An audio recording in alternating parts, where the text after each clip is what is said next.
Hello, and welcome to another series where I will be playing Crusader Kings 3 using the hardest possible rule set, starting as Duke Heinrich III of Angria in the 1178 start date. Because what I think makes my content at least unusual, perhaps even unique, is the rule set, I will quickly walk through that here. See, we have Iron Man enabled, and I also commit that I will not restart or reboot the game. Whatever happens from here on out, I'll be bound by it. Those of you who saw my series with Matilda, I made a fairly serious mistake before I even unpaused the game, and yet I simply played through it. Same will be true here. Difficulty is very hard. That gives a variety of bonuses to the AI. More gold, cheaper buildings, cheaper men-at-arms, less expensive activities, more loyal vassals, while also imposing various penalties on the player. Less loyal vassals. Hostile schemes are more difficult. Mercenaries are more expensive. Going down. See, one of the main causes of the difficulty of playing this rule set are the rules regarding conquerors. We have frequent conquerors. Every single conqueror has the scourge-of-the-gods modifier, giving them much faster army speed, huge advantage against the player and against the AI. Also faster siege progress. Often Scourge of God conquerors will siege down a town, fortress within 10 days or less. See, all their heirs inherit. Playing on Doomsday plague frequency, the highest possible with unlimited random black deaths. Legends are largely crippled because they largely benefit the player, have lesser realm stability, making more factions arise, including against the player. Restricted diplomatic range, making finding courtiers and wives, spouses for your heirs all more difficult. Then another one of the main areas of difficulty, -3 domain limit for the player only. Given the recent domain limit changes, this is especially painful, meaning the player gets less gold, less levies, less counties to station men-at-arms for bonuses.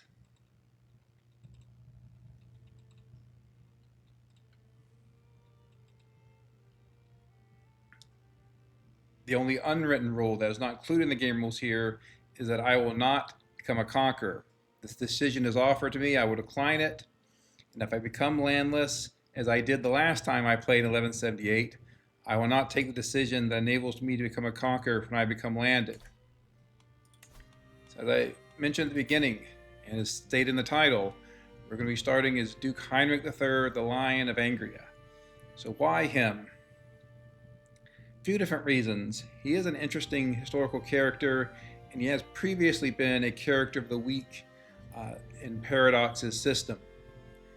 I've talked before about how for these relatively early series, I want to play relatively easier characters. And Duke Heinrich here, at least superficially, does seem to start in a very strong position, though he's facing a number of challenges we'll talk about in a minute. Also, I want to play again in 1178. Why is that? In our last game in 1178, we saw Scourge conquerors put together some truly gigantic armies. Talking here about the third series I did with Duke Henry of Champagne starting in 1178. We saw the Abbasids at one point put together an army of over 200,000 men. We had to fight against the Ayyubids when they had over 100,000 men, both of those realms being led by a Scourge Conqueror. Other Scourge Conqueror-led realms in that campaign also put together armies of over 100,000 men. So I think those would all be challenging even in the later game, depending on how quickly we're able to build our strength. Now, in that prior campaign, the rulers of those realms lost the Scourge Conqueror trait, and the realms collapsed, and we never actually had to fight the 200,000 plus army of the Abbasids, for example. I want to see here, was that prior campaign unusual? Did something rare happen to get those giant armies? Or if you play in 1178, will you always get these, or at least frequently get these very large armies from AI Scourge conquerors? I think that's an interesting question because it goes to the issue of how difficult is 1178 versus 1066 versus 867. My initial hypothesis was that 1178 would be easier because there's more access to innovations, more access to different kinds of buildings, often including windmills, water wheels, and more and different kinds of men-at-arms, and that this would all be an advantage to the player who presumably is better at organizing, constructing buildings, and putting together an army and regiments than the computer is. But based on that game playing as Duchy of Champagne, I'm not so sure. And so I wanted to play another game in 1178, sort of test that hypothesis, get another set of data points to see perhaps 1178 is more difficult than I thought, and maybe it provides an enduring challenge throughout the course of the game. So I talked about all that, let's start. So I always do some basic things. I pin myself so I can see my age and health at a glance. You can see that Duke Heinrich III here is relatively old at 49. I like to pin my spouse for the same reason. Our spouse is quite young, only 22. So quite possible that we would have more children.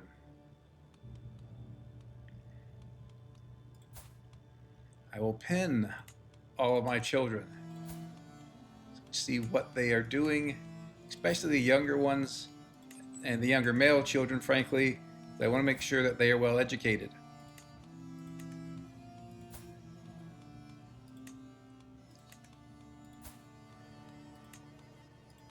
On that note, let's take a look at our male children here. See that our current player heir, our oldest son, Heinrich II, he already has 2 personality traits. Diligent is a very strong personality trait. People who have watched any of my prior videos know that I'm a big fan of Diligent. Arrogant is not a good trait unless you're playing tribal, and maybe if you're playing landless. It gives prestige, but not a lot else. See, he's rowdy, so that means he prefers either intrigue or martial. Talked before about I'm not a big intrigue player, and in any event, because we're playing on very hard difficulty, the player's hostile schemes get significant penalties. So I don't want him to be intrigue, we will go with martial. Because he is my current heir, I do want to educate him myself. So we'll do that here. Our other 2 sons, we see this one is curious. This is either learning or diplomacy. We see here that our youngest son is pensive, either stewardship or learning. We'll make our youngest son stewardship. And we'll make our middle son here learning. Partly that's because I think at this stage learning is more useful than diplomacy, and that learning in particular gives access to sanctioned loopholes, allowing you to buy claims and more quickly build your realm. So if we get this player, we can use that benefit. Diplomacy is better when you have a relatively larger realm and really need to focus on pacifying vassals. Also can be useful when you're trying to vassalize a lot of people around you. Here, Heinrich III has a decently large realm. I mean, he is a duke instead of a king or emperor, but he does have a lot of count-level vassals. And so there are arguments for diplomacy. I think learning is better. For our youngest son, we're going stewardship instead of learning, partly just to diversify the education of our children, and also because while Heinrich III is, yes, a talented stewardship character himself, I'm not sure he's going to live long enough to build all the buildings in our domain that we're going to want. And so you may want a son who instead can take over and efficiently build those buildings, set the foundation for our dynasty and our future rise to power, hopefully. Between these 2 younger sons, I believe I will educate our youngest, which is Otto. And again, because I'm thinking we may need another stewardship character once Heinrich III passes on. Of courtiers, you always want a good tutor, really the best you can find. And your education level of your children has always been important. This is not a campaign where we're going to play one character and stop. We'll probably play 4 or 5. Things aren't going well, perhaps even more. And so you really want your children the best education possible. It affects their lifestyle experience, obviously, but most importantly now, it affects their domain limit. You can see here at the moment, we only have a domain limit of 2. That's largely because we were playing the game rule we talked about earlier, which is -3 for the player only. And note here that Heinrich has a 4-star education, yet he only has a 2 domain limit. If he had a 3-star education or anything less, he'd have a domain limit of literally 1. So we want our children to hopefully get a 4-star education, and likewise at least have a domain limit of 2. Maybe they'll be able to increase it a bit, and at least give us some fighting chance of having enough domain counties to start our rise to power. We don't yet have a wet nurse. We definitely want to get one. Also want a seneschal, who we will put on organizing our court to increase the aptitude of other positions. Also want a personal physician. I think this person who's average ought to work. Won't put him on advanced research. Let's go through our courtiers and get them married. So this is another person we could have used as our physician. So maybe there's a lesson there that's probably useful to check first what guest you have before you start assigning positions. Other than that, we're really looking just to get people married. Our own children we will look at in a minute here. Looks like this is the only person that we may need to get married.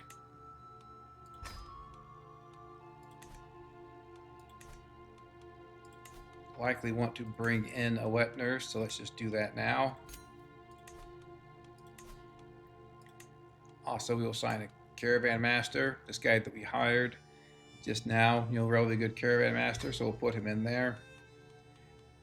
Don't think we need these other positions yet. If we go to war, obviously we want a master of horse, but I think at the moment we can hold off. Next thing we're going to look at is our lifestyle focus and our perks here. I think this is relatively good in terms of his perks.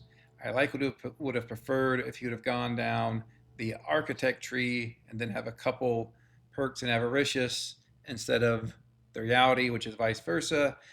But this is generally okay. The reason for that is we do plan on doing a lot of building, and getting divided attention here for the +1 domain limit would also have been helpful. But having avaricious at any cost, it is my domain, all useful to have. We'll make sure when we go to decisions here that we turn those on. But for now, we'll give him his lifestyle focus. Here I almost always go wealth focus. With the change in how domain limit is calculated to no longer be based on stewardship, domain focus, hard to see any reason to pick that. Duty focus, perhaps if you were taking over a large realm, you were really concerned about your vassals rebelling, could make sense. But I think generally you want wealth for that extra plus 10% income.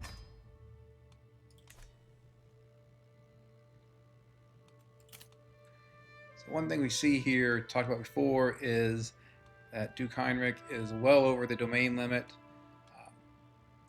I'm okay being 1 or 2 over the domain limit. 3 is a bit concerning, but 5 over is obviously very bad because all these numbers will go to -100%. Vassal opinion will go to -50, and it just isn't workable. So we're going to need to give away some of his domain. Our oldest son has already landed. Not a choice I would make to land a 5-year-old, but that's how we start. And one silver lining is he is an obvious candidate for us to give some more counties to. I talked before in prior series that I do like landing my dynasty members. because it's generally easier to get plus vassal opinion with them. Here would not land a child again, but we can give him some of our titles, hopefully these two here near his current county, but we'll need to unpause the game, let him accept our guardianship of him before we do that. Let's look at our decisions next and pin the ones that we want here. Let's petition a Kaiser, perhaps sometime. Do want to train for tournaments. And then we have our two gold generating decisions that we definitely want. I am Bavarian.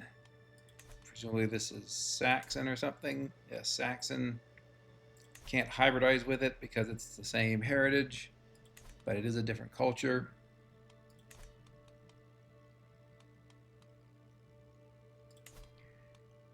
Could invite knights. Not positive I'll do that near term.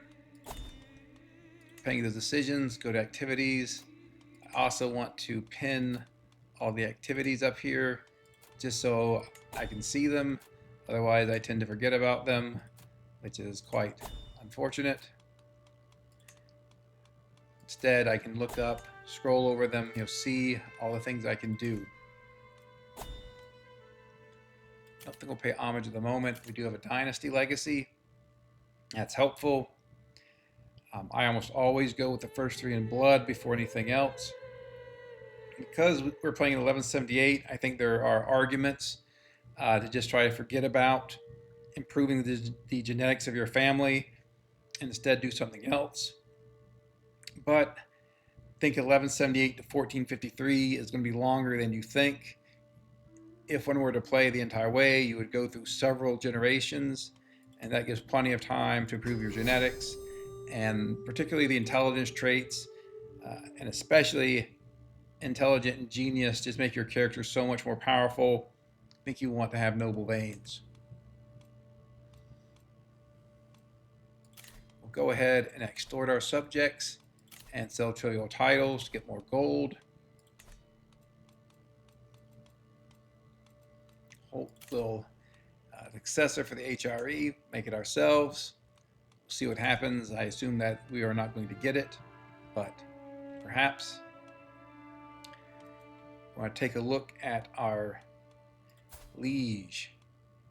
See what is unfortunate here is that he absolutely hates us because we are rivals.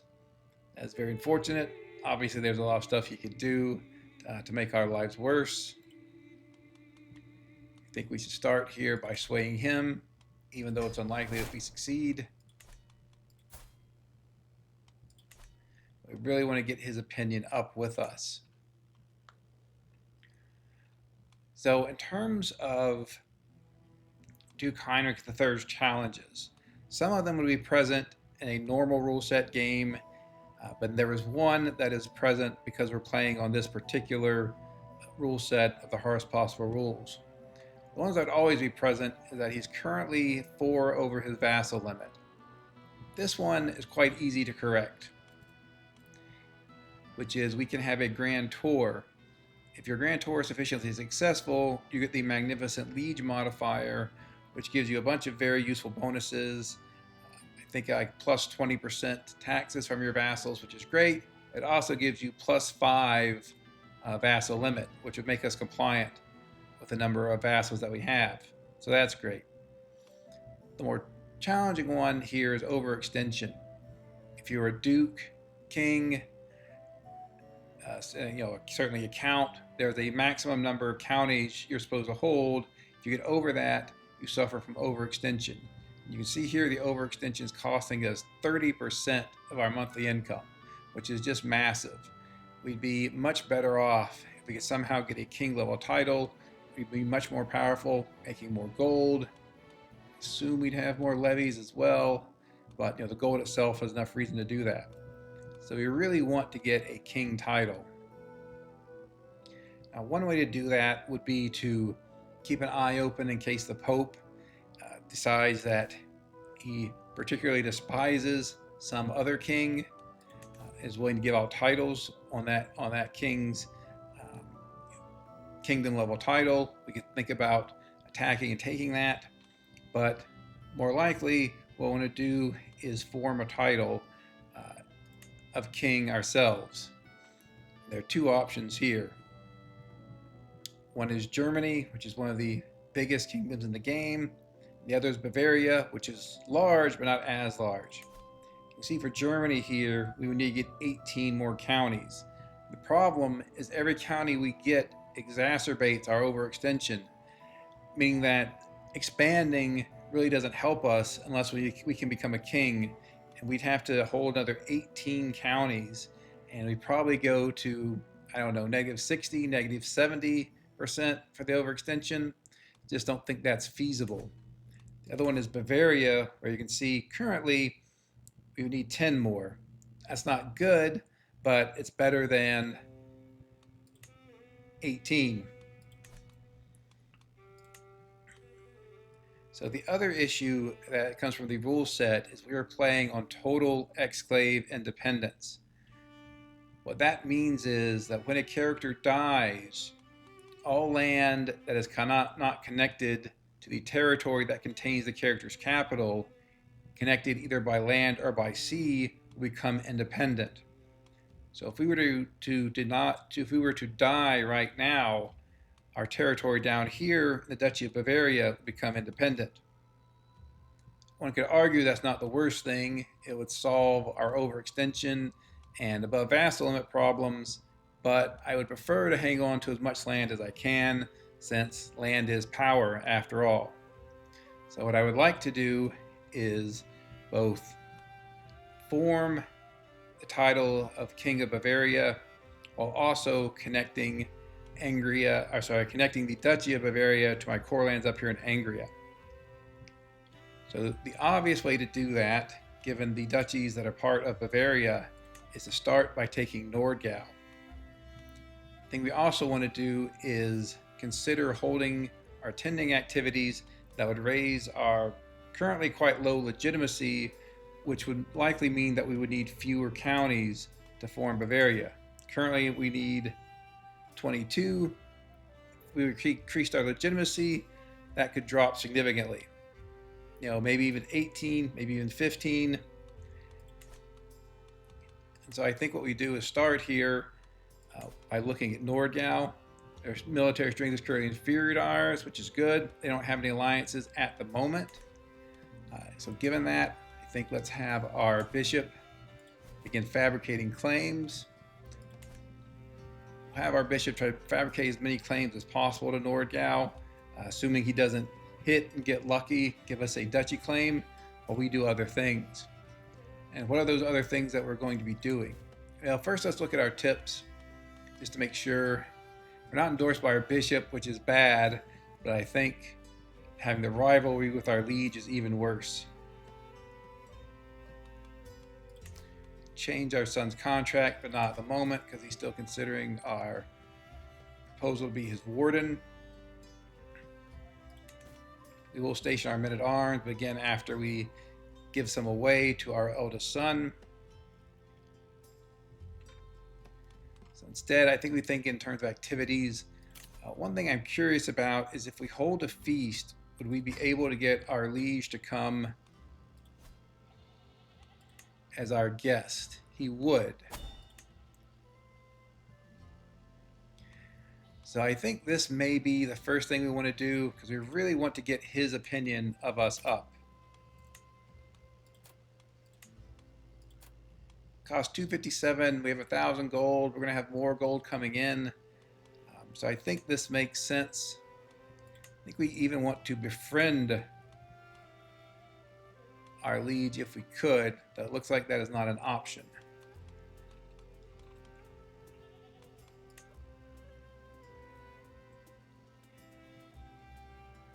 Yeah, so it's not an option. We'll just stay with recreation. Hopefully we'll get some opinion here with our liege. He won't revoke our titles or do other things that might make our lives worse. So we will start this feast.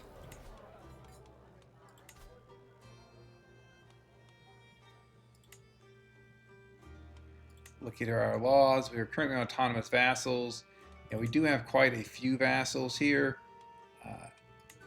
As you have seen if you watch prior games, at this level of difficulty, vassals are very jealous of their independence and authority, and as soon as we go up here, we'd be facing a very large Liberty faction. So I don't think there's a point in trying to increase it now.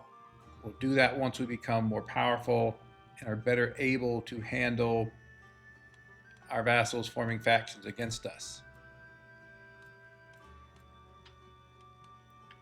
Take a look at our culture to see what we have. Strong Believers is okay, but probably not terribly useful. Hereditary Hierarchy is good. Generally speaking, I don't know the tyranny loss. If you've seen me play, I'm not much of a tyrant. Try to avoid getting a lot of tyranny. Long range bonus is good. Castle construction cost benefits good. Feudal vassal tax contribution is excellent. Stand and fight, also very powerful. Does have this very negative modifier, but then a whole lot of positive ones. So I think that's all good. We're spiritual, which isn't the greatest. Take a look here at our tech. We are the head of our culture, so we get to pick what we want to research next. Don't have men-at-arms yet, which is unfortunate because that really helps. Indeed, if you're trying to fight scourge conquerors, having this men-at-arms tech is often the turning point. This will often allow you to form a large enough army with enough men-at-arms to take on scourge conquerors. Fortunately, we don't have it yet. We also don't have windmills, which are very powerful.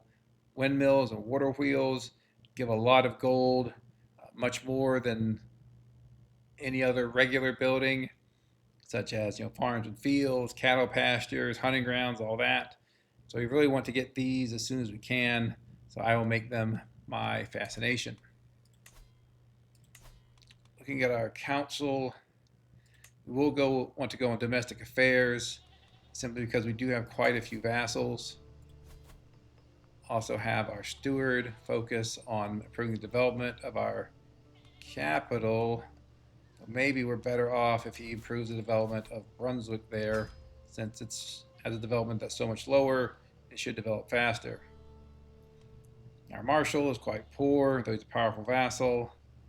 Our spy master also is not great. I think we make one of our powerful vassals our spy master. These two guys also are not powerful vassals. Let's take a look at if we could change them. I think here probably is worth making the change. For this one, I'm less sure. See, we are in our Liege's council as a steward. That's great. Though the concern is that he will fire us because he hates us. Let's see if there's anything else to do. Apparently we have some sort of... We have a court artifact. The Sword of God. Okay. Okay. Sort of interesting, but unusual. So I think that is it. We'll want to give away these, two counties somewhere to our eldest son, so we get a little bit closer at least to our domain holding limit. We'll be going up the architect tree and headed for divided attention, which gives us +1 domain limit, so that will help a little bit. We have our feast. As soon as our feast is done, we'll go on a grand tour. It'll be a taxation tour. We want to get as much gold as we can to build buildings. Also, want to fix this vassal limit problem. And then we will keep fabricating claims the Duchy of Nordgau. Also see what we can do to raise our legitimacy to make forming a kingdom level title easier, specifically the Kingdom of Bavaria. All right, time to unpause.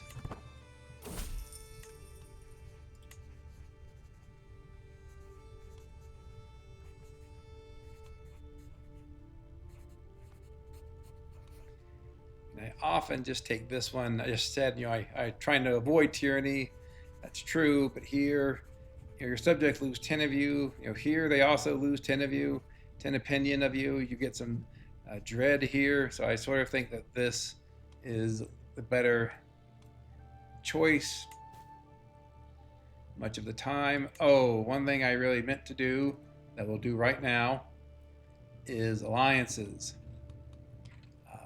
I'm guessing that, because I have a lot of duchy titles, that there are other dukes that have claims on my titles. Because we're playing on very hard, the AI is more aggressive, more likely that I will be attacked. So I want to see what I can do in terms of setting up the best alliances possible.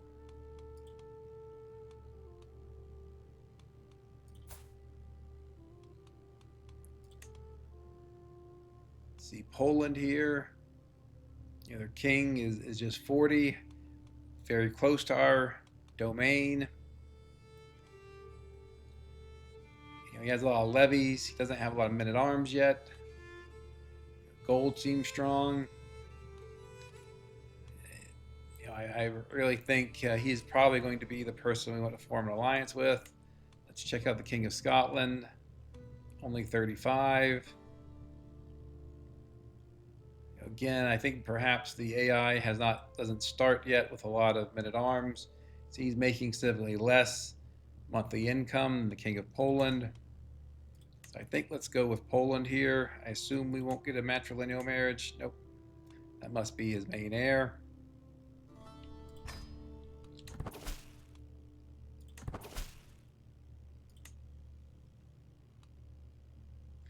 This guy's a mayor. Him getting a weak hook on us, unlikely he can do anything with it. Rather have the gold. There is that alliance. The wet nurse, we will get the better wet nurse. See here we have our excellent tutor, good wet nurse. Have our seneschal who is organizing the court, increasing our aptitude. That's all good because we want our children to be as well educated as possible for the reasons we discussed previously. Curious if we can get a decent accolade. I doubt it. I mean, Valiant actually is not bad.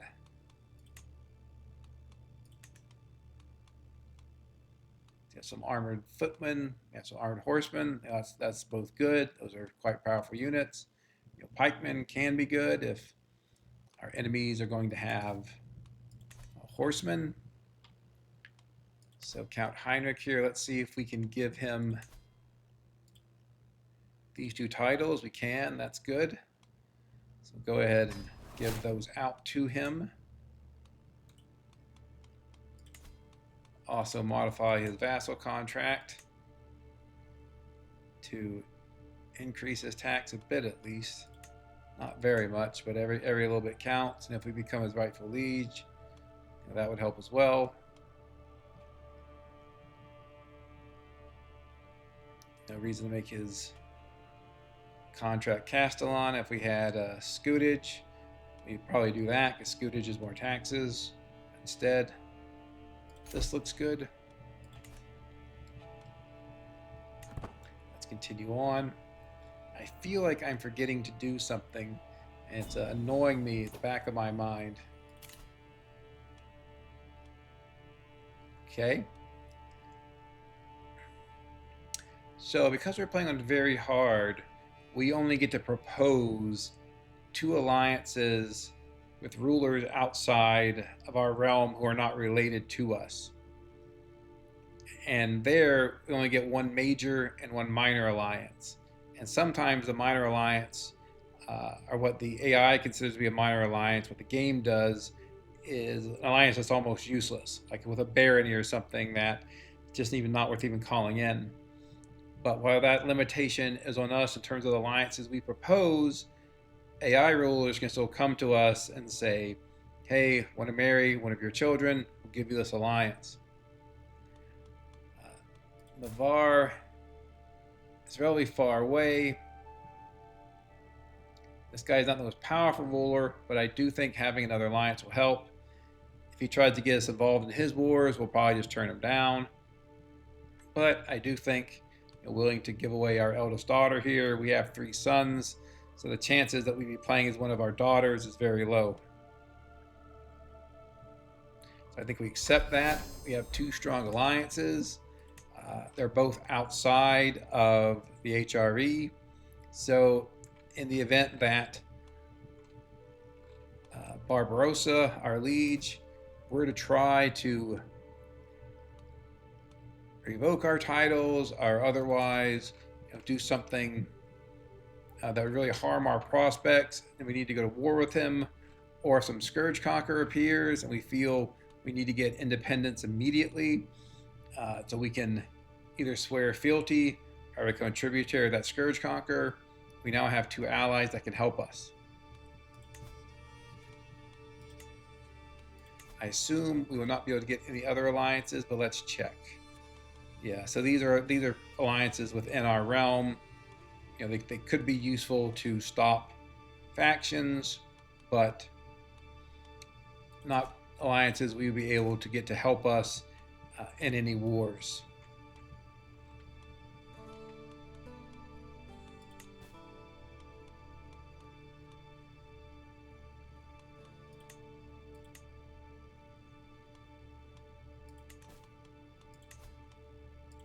Take a look what our succession looks like. So currently we'd lose duchy titles here and counties in Bavaria. Put us down to 3 counties, though our oldest child, Count Heinrich here, already has 3 counties himself, so he would still have quite a good power base. Let's continue on, see if we can get our liege to like us a little bit more by holding a feast in his honor.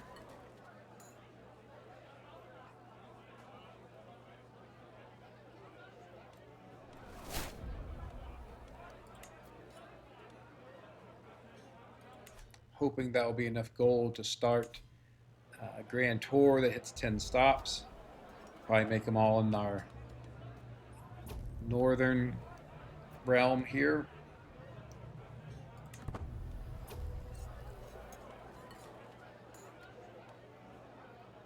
So we get a health boost, which is actually quite useful given our age.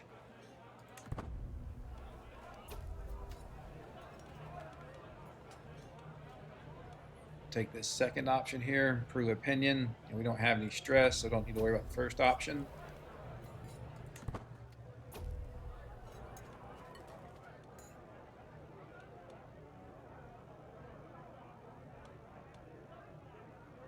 I think here I'd rather have the gold.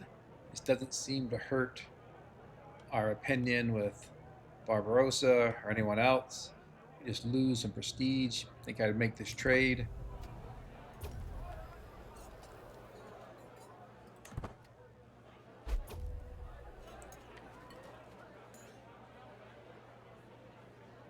Almost certainly want to do that first one. Again, we do not want him to lose opinion of us. That's the exact opposite.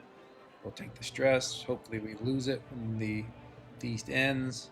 But again, we really want him to improve his opinion of us.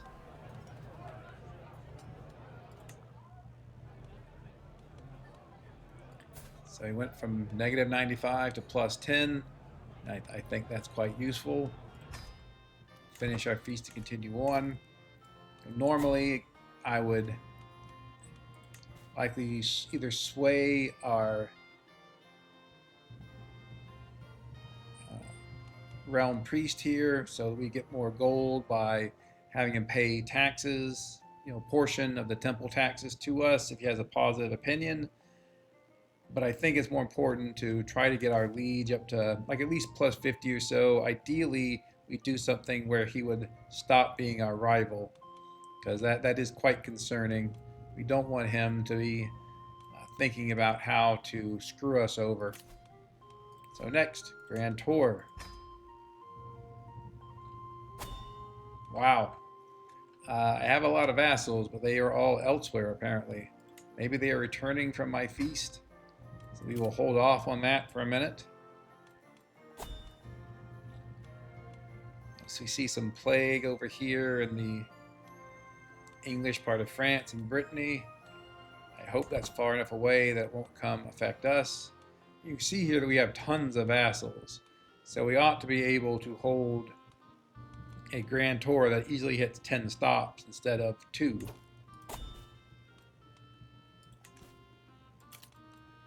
I did talk about how, because we're playing on very hard, AI makes more gold, activities are cheaper for the AI. So the AI does hold a lot of activities, but I'm not really seeing any of those. I think perhaps they just all came to my feast and had not arrived back home yet. And we can see that's probably correct based on this. Usually like to go to non-theocratic vassals. So theocratic vassals don't have feudal contracts, and so you can't raise their taxes permanently as easily as feudal vassals. I think that looks good. Let's see how expensive it is. Over 1,000. Okay. So we should not need to increase the starting success of our tour. Do we need prestige? Probably helps, because we'd like to take the sell minor titles decision as many times as possible. So let's see if we can increase our prestige. Justice is probably good. I would assume all the places are currently at 100 control, but you never know. Could do recreation, but we don't have a lot of stress. Lechery is just a great way to get lover's pox and not much else. We don't want to hand out gold for altruism, so justice it is.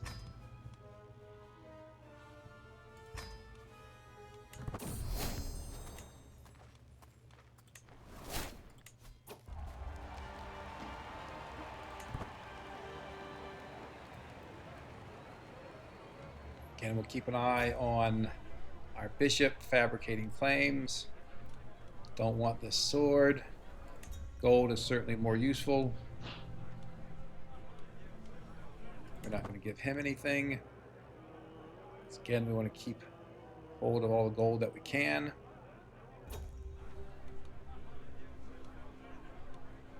Same point here.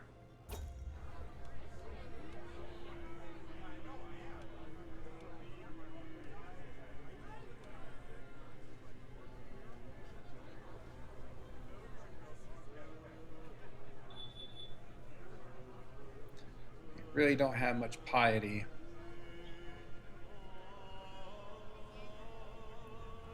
On the flip side, do want to increase cultural acceptance. Makes our vassals have more of a positive opinion of us. So I think that's probably worth the loss in piety, even though we have so little.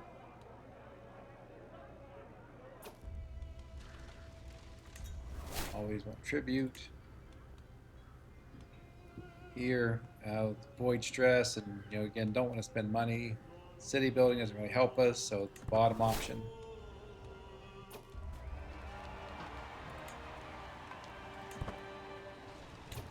Okay, one thing I do want to do is try to influence the personality of my wards.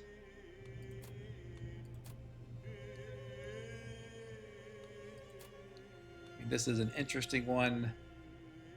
If you make someone both ambitious and diligent, it can lead to serious stress problems. Here you see diligent it's a great trait. You get 8 skill points, which is the most of any personality trait by a significant margin. But minus 50 stress loss makes losing stress quite difficult. See here for ambitious, you get 25% stress gain. So if you're both ambitious and diligent, it really creates concerns. But let's do it. I mean, it's a lot of stats, frankly. Sort of similar issue here. Again, we don't want to make him arrogant. Doesn't really help anything. Try to make him ambitious. Can't have him do any languages. No. Okay. All right. And now is a good time to do this and take this stress on ourselves, because we should lose all this stress as part of our grand tour. Here, I like increasing their taxes, getting that permanent benefit. We can do the window tax. They're unlikely to accept.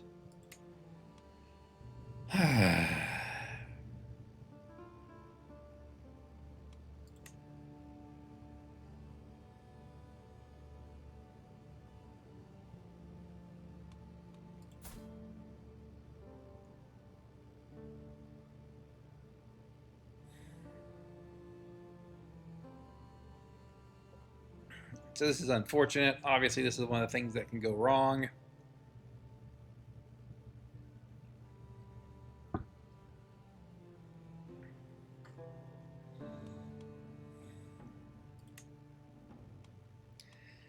So let's pause here. This is a big decision. When you're making big decisions in the game, this game, other games, and life generally, it's good to pause and think about them. Really decide on the best course of action. So if we lose Bavaria, that's a significant loss, decrease in our power.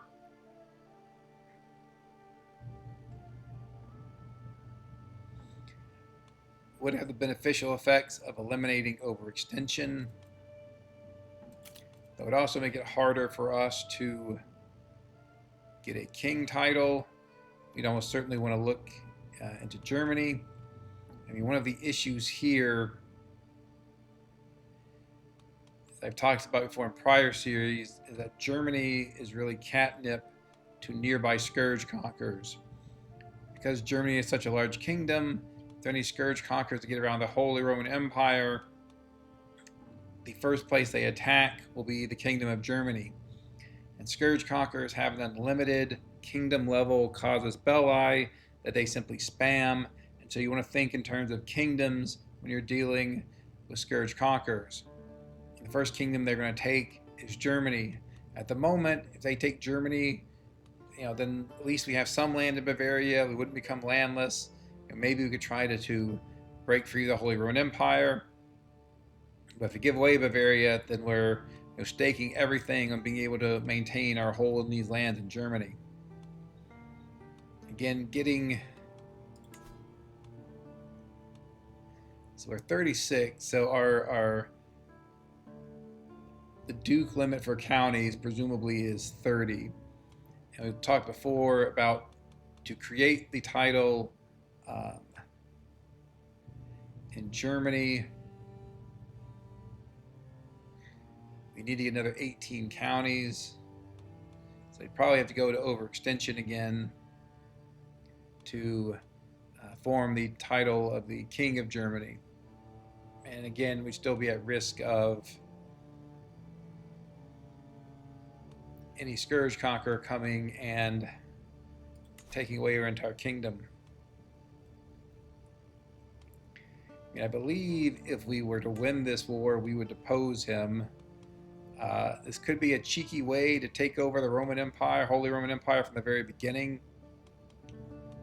One thing I want to look at also is conquerors. So there's Saladin. He's obviously in the Middle East here. Hasn't yet taken Jerusalem, surprisingly enough. The Gurids, I think he is far away, sort of in whatever, Afghanistan, northwestern India there, so that's fine. This guy, is that the same guy?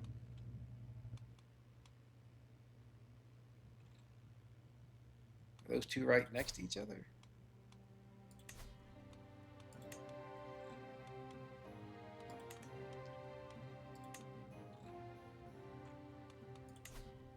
Interesting. Okay.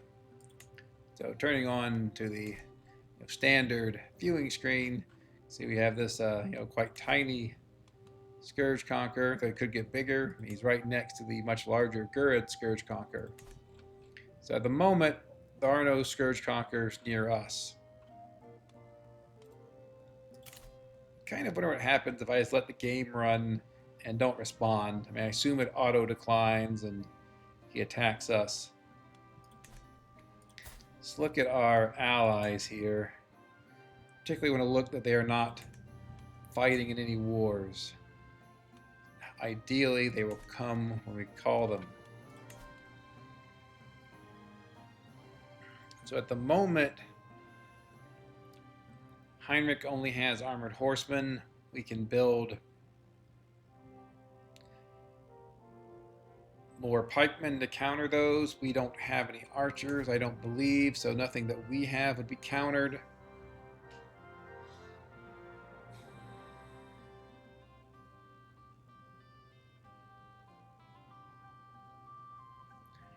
He has 775 gold and is making quite a lot.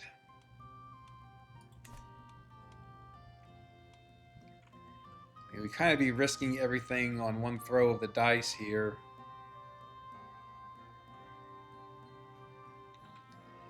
But I think it's a calculated risk.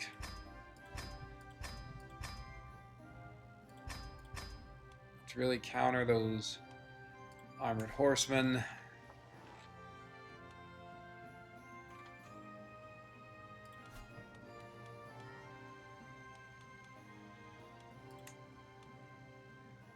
We're going to be looking to fight a largely defensive war, get him into our lands, attack him. He's probably going to try to go down to Bavaria.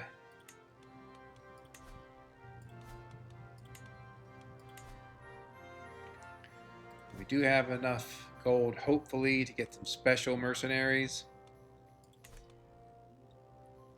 So we're going to see how this goes. I mean, this one way or the other, this will either be quite beneficial or utterly disastrous. I've talked before about I often like to play conservatively, but I just, giving up all this land down here, I don't know if that's conservative or just cowardly.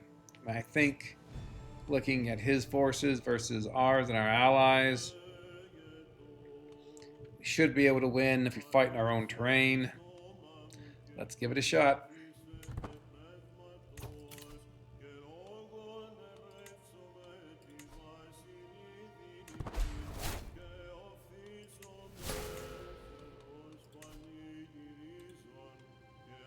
Okay, our bishop is on our side.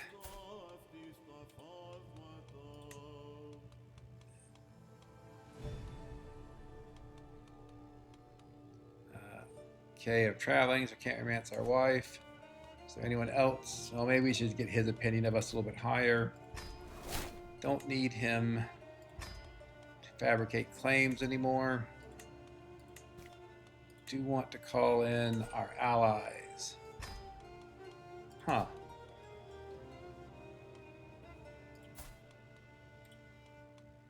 How much would we have to pay you? Ugh.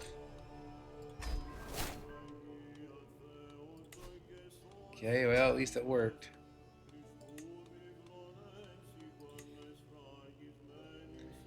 Dynasty members cost cost a huge amount of renown. I really don't want to do it. I'm going to look at special mercenaries.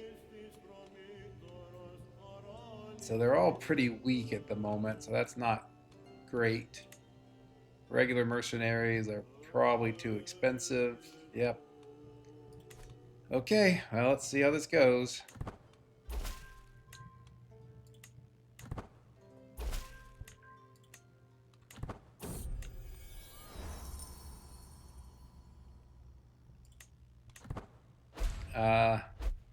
So very unfortunately, it seems like us starting this war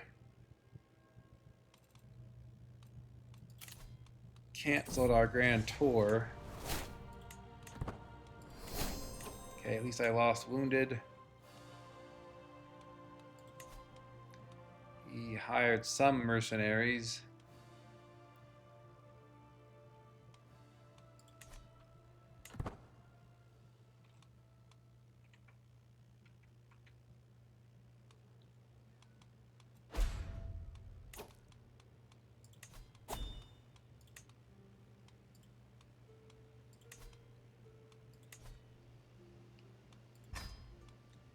Raising armies there works. Don't know that I want to go to other people's coronations. Anything else we can okay.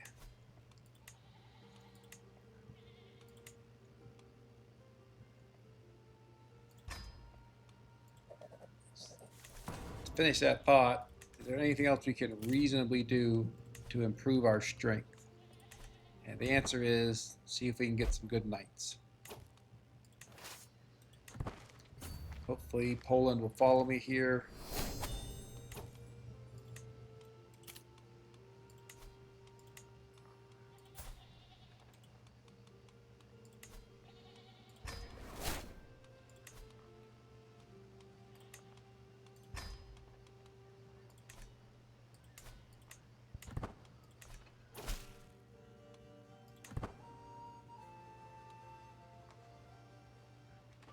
When Poland arrives, we're going to go in, see what we can do.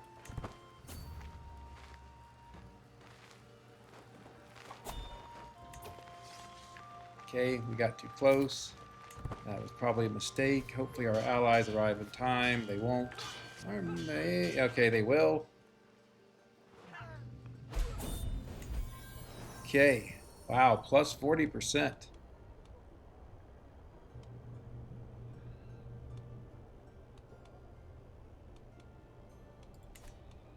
I hate to take the... Okay, well, no, 88. Okay, this is good. Okay, so that worked. Let's go back. I guess most of our lands will be regenerating supply. We're not going to chase him. You know, we want to fight him in our territory where we get the defensive bonuses. Okay, he did call in another ally. Let's go see if we can attack him while his forces are divided. Can. Our allies come in. Why? So he is leading his own armies. Yeah, he just has a... Because we're playing it very hard, AI rulers that lead their own armies get plus 10 to advantage. He also gets the other plus 5. That's just standard for leading your own soldiers. That explains why he has those benefits.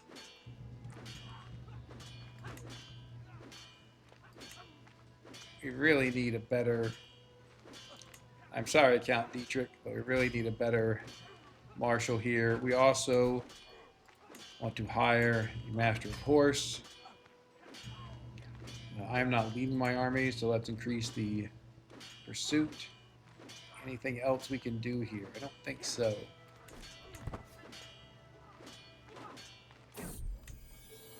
Have another son. Okay.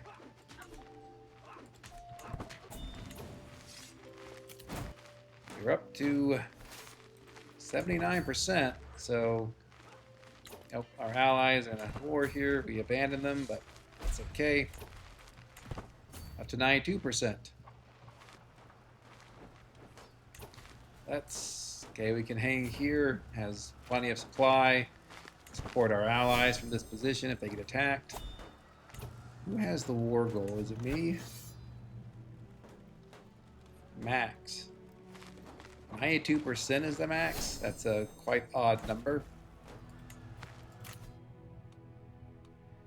Defensive measure sounds like a good idea here.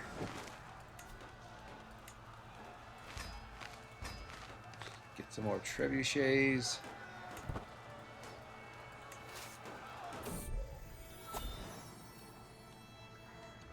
Really don't want more stress. Let's take the chance of a rivalry.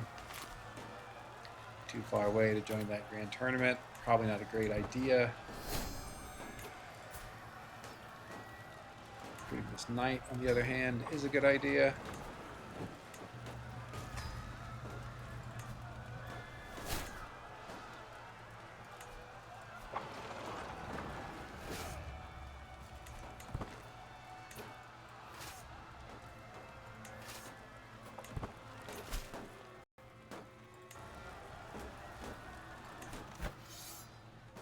Really? Okay. Not sure what it's considering an objective, why we're losing war score.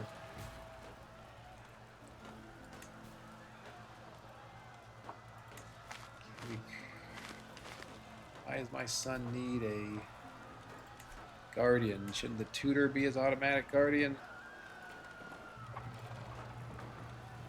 Let's find someone. Good personality traits, ideally. That looks good.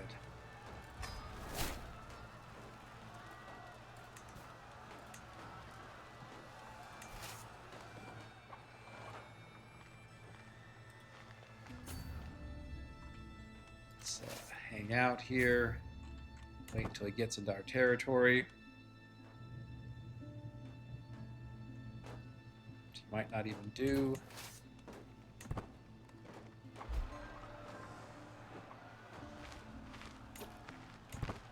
Dancing around a bit. Not sure why we're losing war score. So Barbarossa seems rather confused. Okay, now he's settled on. Well, it looked like he settled on a siege target there, but maybe not. What is happening here? Is he Scourge? Wow, he is just really, really powerful. But he's not a Scourge conqueror. Okay. It's Henry II. Let's be more systematic about this. Okay, so we do have another round of Scourge conquerors. Okay, so Castile. Mordvina is here, so we have some time. What's the other new one? This guy. Okay, so he's out in India, presumably. So I need to keep an eye on Castile, but he would need to go through England and France first, presumably. He may be more interested in attacking the Almoravids, the Minid down here.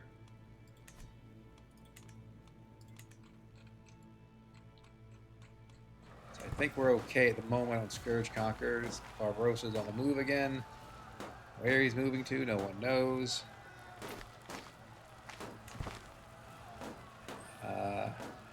We'll accept because it's hopeless. So does that fix the... Why are we losing so much war score? Do we need to siege his capital? Yeah, I'm a bit unclear why we are not considered to hold an objective. I want to avoid stress here.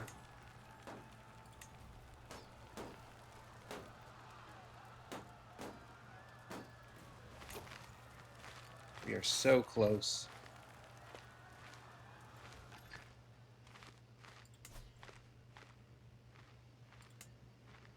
Looking at fort levels here to see where it'd be easiest to siege down. I mean, if the war goal is to siege down his capital,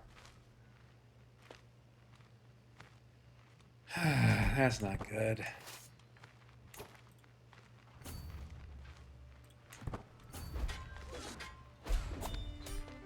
Excellent.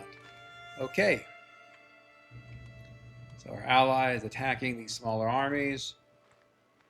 Led us to winning this tyranny war. It's the tyranny of Kaiser Friedrich. So he is deposed. We get some legitimacy.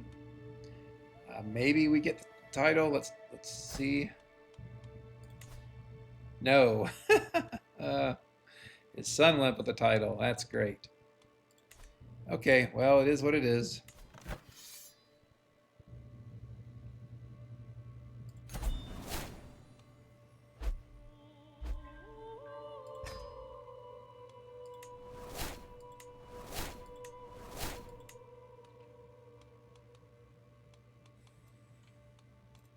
It's really unfortunate that we lost our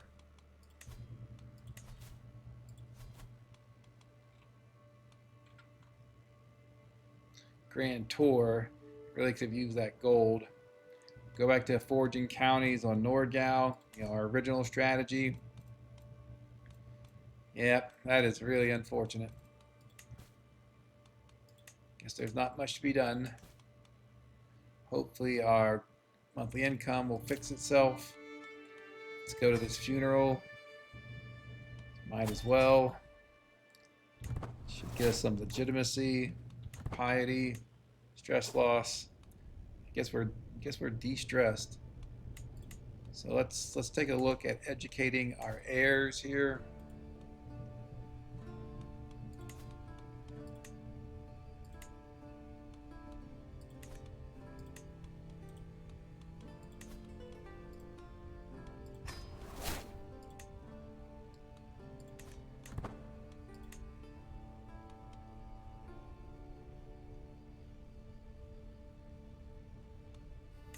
Not sure why we're still losing gold.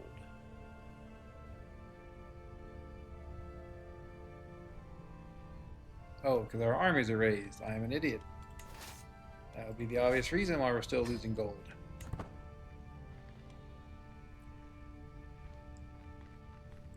Wave goodbye to our allies. Thanks for helping us.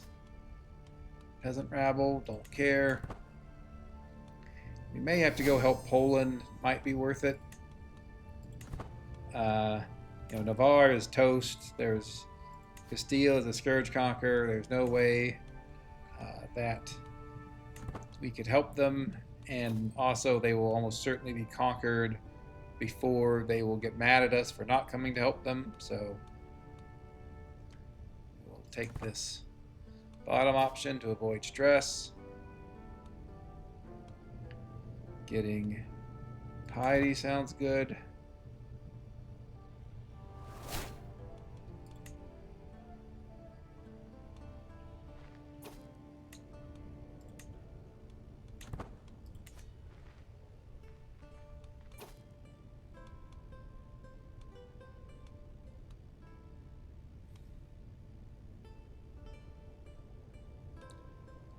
Just lose stress, avoid gaining stress. Same here. Life reaffirmed is very helpful. I assume we're not going to be able to go on another grand tour. Maybe 7 years. I guess it depends on how long we live. It's really sort of unfortunate because we're now going to be stuck with the above vassal limit penalty.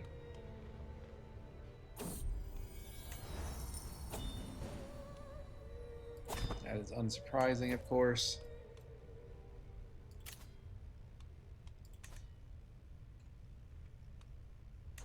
Hopefully Poland wins its war.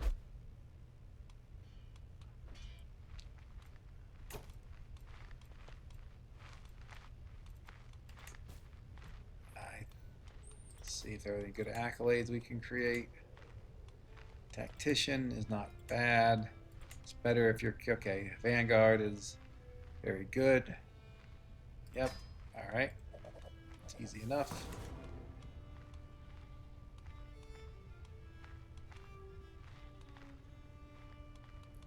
I think we just get this gold. We can't. We've already changed this contract once. It's not gonna be able to get it again. And now we will chill for a while. See if Poland gets annoyed enough to bring us in.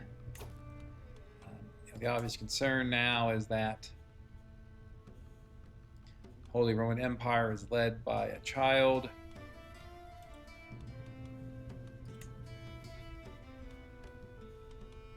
Meaning that it's going to be even more vulnerable if any more scourge conquerors pop up nearby.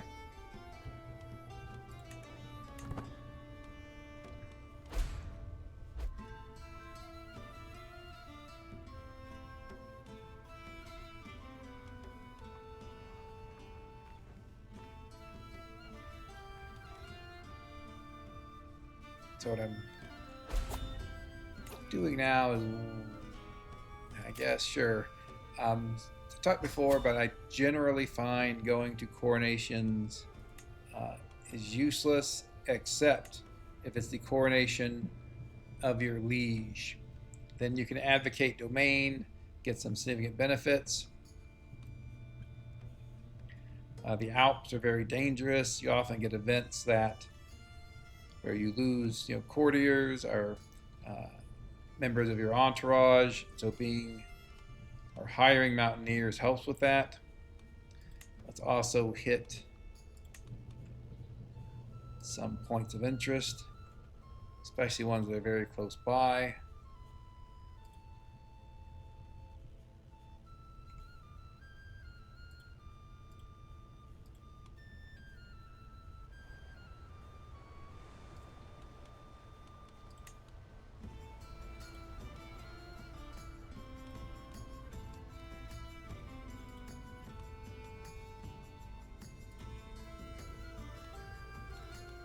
Okay.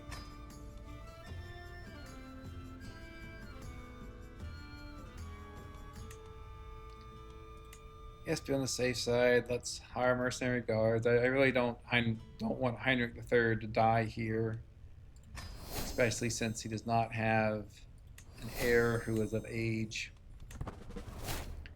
So in the meantime, we're going to be fabricating claims on the Duchy of Nordgau.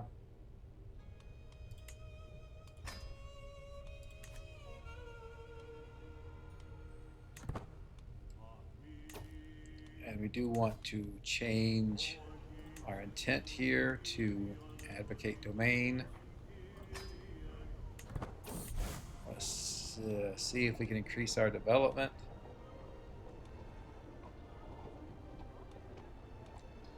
Not terribly interested in helping with a crusade against Saladin. I don't think it's going to go well, given that he is a quite powerful scourge conqueror. So I will pay my gold and say good luck to my fellow Christians. Okay, not sure why I'm not steward, but take that, I guess. You can see here that Saladin has conquered the kingdom of Jerusalem. There are still a couple of counties that are in the kingdom of Syria, so he didn't get those. Okay.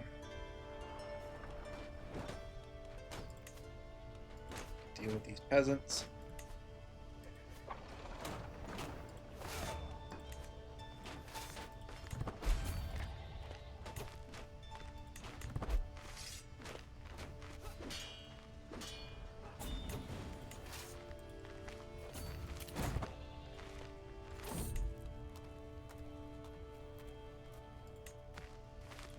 He had no chance of succeeding there, so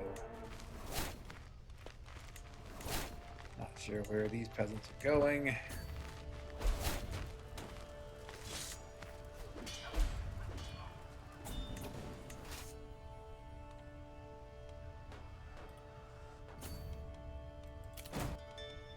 Want to get our control back up in these counties.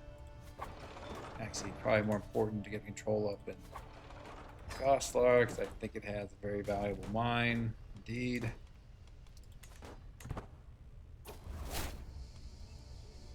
Okay, we're advocating domain.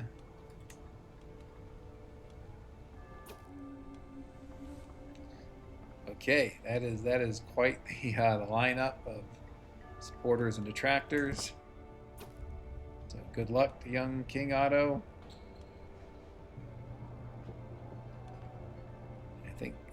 Wait, is there a plague there? Did I miss that? What's going on? Hold on. One thing you don't want to do in this level of difficulty is send your character into a plague-stricken area. But we are not in a plague-stricken area. I think let's just get the piety.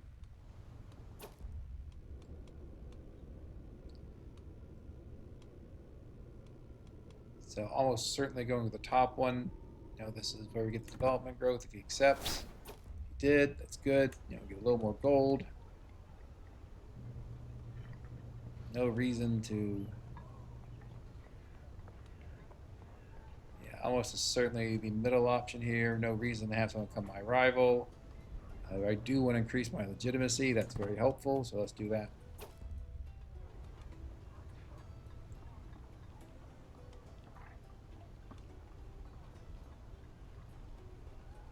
Don't want to give my liege a weak or strong hook on me.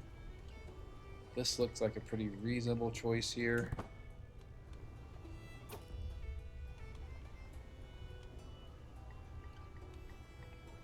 I mean, being friends with Kaiser Otto is probably a good thing. Hopefully we won't have the same sort of relationship with him as we did with his father.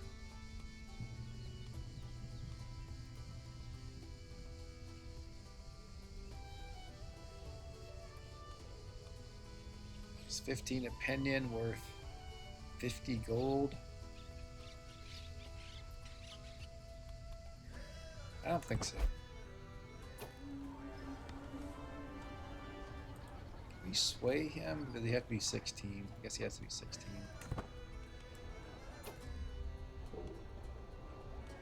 There's so many detractors, we'll just mumble whatever is customary so no one gets mad at us.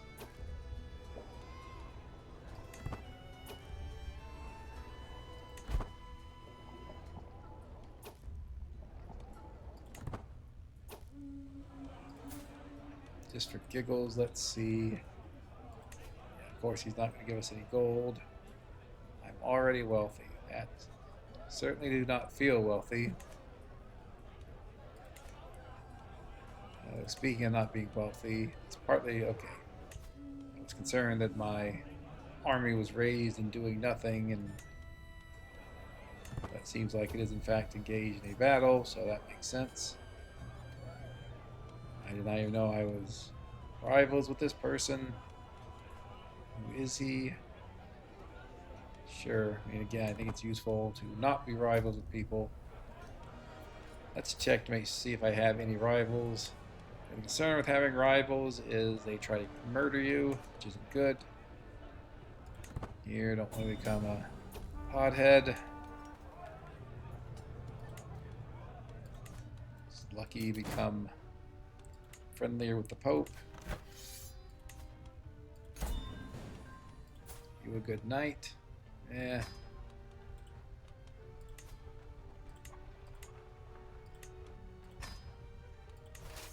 Make sure to disband our army this time.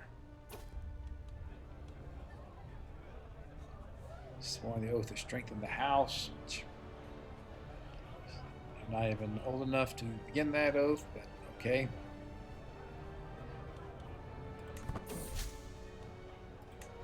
It's a bit unfortunate.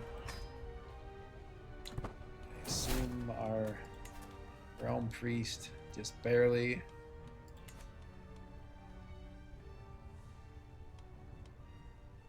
How bad is existential dread? Is it just +1 stewardship?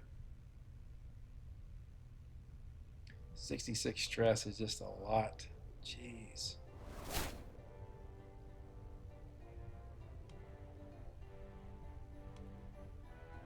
Guess we'll go with that middle one.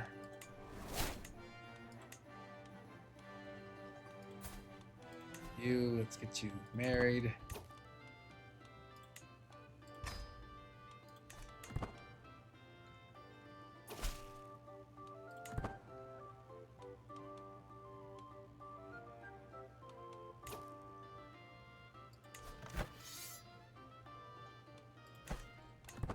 Surprised our ally is doing so poorly. Of course, we're not helping him, so that probably is could be a reason. Wow, he's getting smashed up here.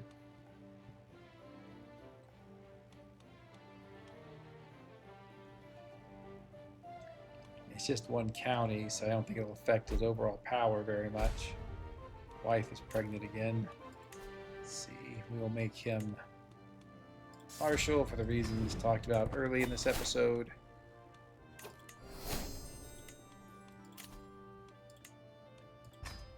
Getting closer to divided attention as well as architect.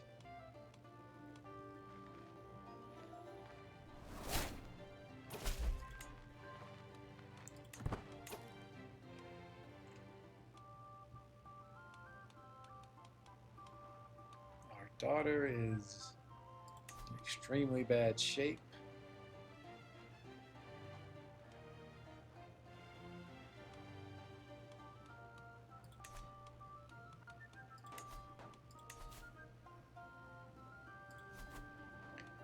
Get Hohenberg, that would give us a third county in Nordgau, so we should be able to usurp Nordgau after that. Then we take a look at, we can improve our legitimacy, that would be good. Okay, Crusade splitting up, 4th Crusade event. Get more gold here, so this is good.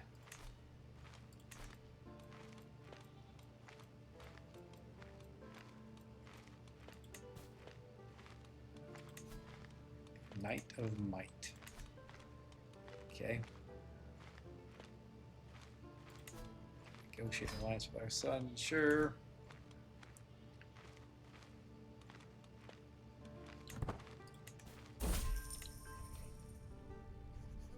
Okay. Same thing here. Let's take as much gold as we can.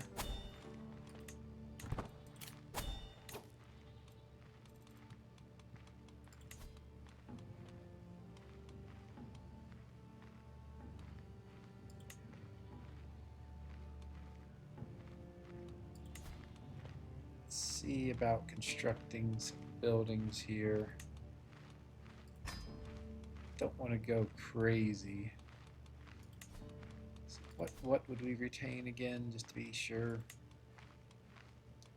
Hanover and Braunschweig. Let's focus on those.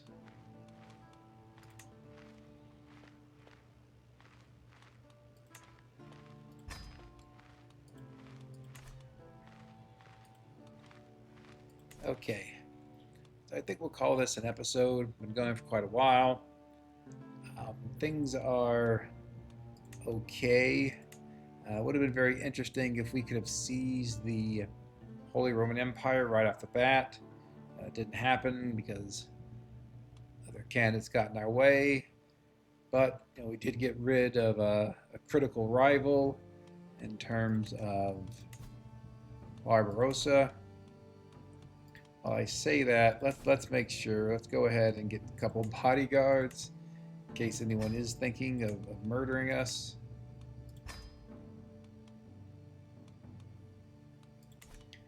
But yeah, so things are going okay. We don't have any scourge conquerors knocking on our door just yet. So again, we're gonna continue with our goals, which is getting Nordgau, then Thuringia, link up our lands, try to create the Kingdom of Bavaria. Maybe we'll start by hosting another activity, trying to get more legitimacy. Let's see, is there any court position we could use to get legitimacy?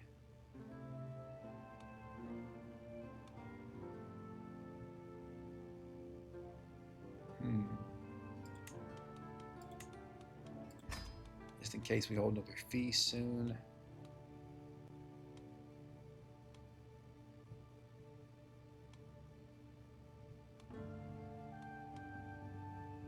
It doesn't look like anything else gives legitimacy. Okay. Anyway, I hope you enjoyed this episode. Again, we're really going to look to see how another game in 1178 turns out. Are we going to see these big Scourge Conquerors or not? Please tune in for the next episode, and we'll see. Thanks. Bye.